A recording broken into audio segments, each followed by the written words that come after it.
ஒரு நாள் நான் இப்போல்லாம் 1:30 மணிக்கு இன்றைக்கி எந்திரிச்சேன். ஜோம் பண்ணிட்டு ஆண்டோடைய சமூகத்தில் ஜோம் பண்ணிட்டு தூச்சிக்கிட்டு இருந்தேன். பைபிள் வாசித்தேன்.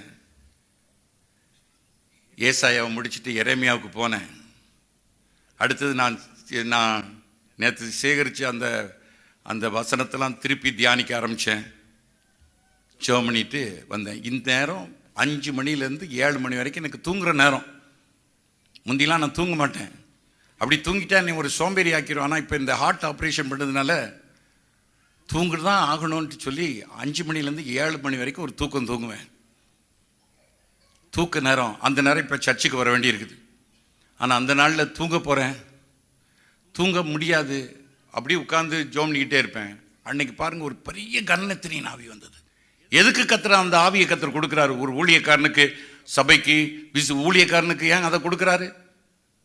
அப்படி கண்ணை முழிச்சு பார்க்க என்ன அறியாமலே தூக்கம் வந்தது. சில நேரத்தில் கத்தர் தம்முடைய தரிசனங்களை, தன்னுடைய சித்தத்தை வெளிப்படுத்துவதற்கு கத்தருடைய பிள்ளைகளுக்கு அயர்ந்த நித்திரையை கொடுக்கிறார். சமீபித்திருக்கிற கத்தருடைய பிள்ளைகளுக்கு சில காரியங்களை வெளிப்படுத்த கத்தர் அயர்ந்த நித்திரையை கொடுக்கிறார். அப்படியே போய் படுத்த, என்ன ஆண்டவரே தூக்கமாக வருது. அப்படி படுத்திருக்கிறேன். பாருங்க, கண்ணாடி பக்கத்தில் ஒரு தேவதூதன் இருக்கான். எப்பொழுதும் அவர் வரமாட்டார். அன்னைக்கு போனவர் இன்னைக்கு வரைக்கும் வரல. சிலருக்கு முழிச்சா தேவதூதன், பாத்ரூமில் குளிச்சுக்கிட்டு இருந்தா தேவதூதன், இயேசு கிறிஸ்து எண்ணெய் தேய்ச்சி குளிக்கிற மாதிரி காட்சி காண்றது, பிதா அப்படி பார்த்துட்டு அப்படி பண்ணுறது, இதெல்லாம் நமக்கு வராது.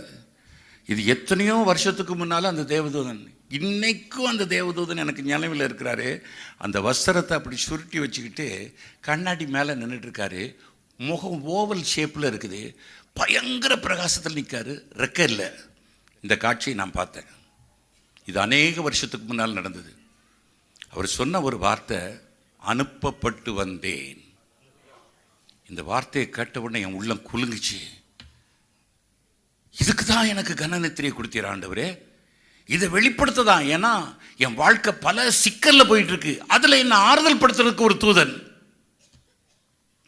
அதற்கு எனக்கு ஒரு கனநித்திரை. அது கர்த்தர் ஏற்படுத்தின கனநித்திரை. சில நேரத்தில் உன்னுடைய வாழ்க்கையில நித்திரை செய்யும் பொழுது பிசாசு களைகளை விதைத்து விட்டு போனான். ஆனால் கர்த்தருடைய பிள்ளைகள் நித்திரை செய்யும் பொழுது கர்த்தர் சமீபமாக இருந்து பிசாசு விதைக்காதபடி பாதுகாத்துக் கொண்டு இருக்கிறார். அருமை கர்த்தருடைய பிள்ளைகளே, அனுப்பப்பட்டு வந்தேன், நீ கர்த்தருக்கு பிரியமானவன். அவ்வளோதான். அந்த சீன் அப்படியே எடுபட்டு போயிடுச்சு. எழுந்திரிச்சு உட்காந்து பைபிளில் எழுதினேன். இந்த டேட்டில் இந்த காட்சியை கண்டேன்.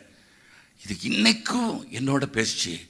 இவ்வளவு அருமையான தேவன். அருமையான கர்த்தருடைய பிள்ளைகளே, நாம் செயல்படும் பொழுது கர்த்தருடைய கிரியை குறைபெறுகிறது. நாம் செயல்படாமல் இருக்கும் பொழுது, கிருபையை சார்ந்து கொள்ளும் பொழுது கர்த்தர் செயல்பட ஆரம்பிக்கிறார்.